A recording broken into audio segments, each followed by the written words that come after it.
This is my audience. First, I would like to start off by apologizing for my illness. Good evening, my name is Zoller, and tonight I will be giving you some information on one of the most historic and famous racetracks in the world, the Indianapolis Motor Speedway. Throughout this speech and all the information given, I hope to show you why the IMS is a must-see destination and why everyone should experience a race at this track. Since I was born and raised in Speedway, Indiana, and basically grew up in the track, I want to inform everyone of the luxury and fun activities that go on within the IMS. However, I will still be sharing all the history of the IMS to fully educate my audience into why one should experience a race at the Speedway. So let's begin. To understand the journey of the IMS, you first have to know some history of the track itself. The track was founded by 4 gentlemen, Carl G. Fisher, Arthur C. Newby, Frank H. Wheeler, and James A. Allison, which evidently happens to be the names of the 4 elementary schools within the town of Speedway. Just a fun fact. According to the IndianapolisMotorspeedway.com, the track was originally designed to be a 5-mile course, but it was modified to a 3-mile oval with a 2-mile road course within the track. This was changed to a 2.5-mile oval when they realized that grandstands would not fit, leaving the 2.5 miles to be the Indianapolis Motor Speedway. As you can see, this is how the track turned out today. The IMS officially opened in 1909 with balloon races. The very first race that was held at the IMS was in 1911, where Race Heron won.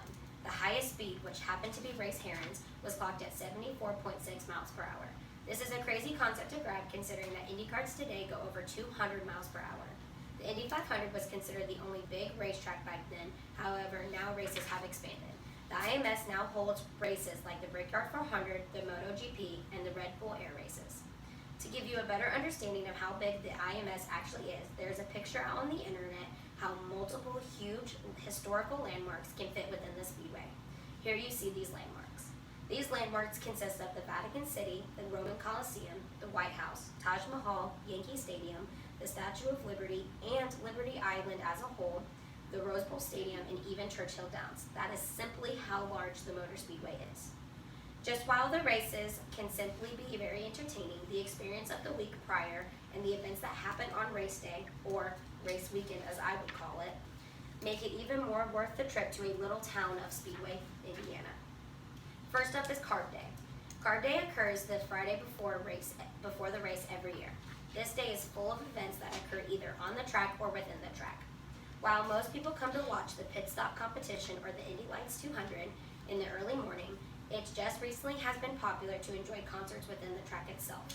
According to IndyStar.com, together the Carb Day, Legends Day, and the Indy 500 Snake Pit concerts can be grouped as a 3-day unofficial music festival. Just this past year, the concerts consisted of Train kicking it off on Carb Day, Sam Hunt performing on Legends Day, and finally a combination of Diplo, Dead New 5, Axwell, and Ingrosso taking the Indy 500 Snake Pit by storm. Overall, Carb Day is a day where people go out to the track, watch some competitions, and enjoy some good music, all while enjoying how many carbs they consume. However, that is not AU appropriate. As I mentioned, following Carb Day comes Legend Day, which is the Saturday before the race. Legend Day is just like the day before, a day for fans to enjoy the track and all the events that take place before the start of the show, the 500. Lastly, there is their Indy 500 Snake Pit. This event particularly grabs the attention of younger generation. It is another full day of concerts, however, this time the concerts are held early in the morning before the race. This usually is a place for young adults to go because things tend to get wild. A few big name performers that have shown up to perform at the Snake Pit consist of Steve Aoki and Marshmello.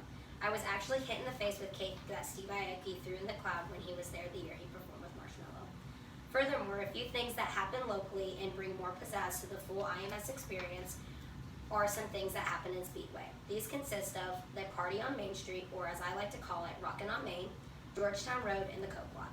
The Party on Main Street just started a few years ago and is a time for people within the town to go out and have fun during this special time of the year. The police block off the whole street and it is a big block party with plenty of entertainment. Some of this entertainment includes live music from local bands and food from local restaurants. Next, there's Georgetown Road, which is another fun thing to do. This road is no longer in use due to the new entrance of the track, so it's like another blocked off party. but this time with carny foods such as turkey legs, lemon shake-ups, and elephant ears. Lastly, the Coke lot never disappoints with the mass quantity of people it brings. The experiences of the week prior to the race are fun and all, but you won't want to miss some of the most historic traditions in all sports. Once there is a winner of the Indy 500 or Brickyard 400, they immediately get a bottle of milk to enjoy.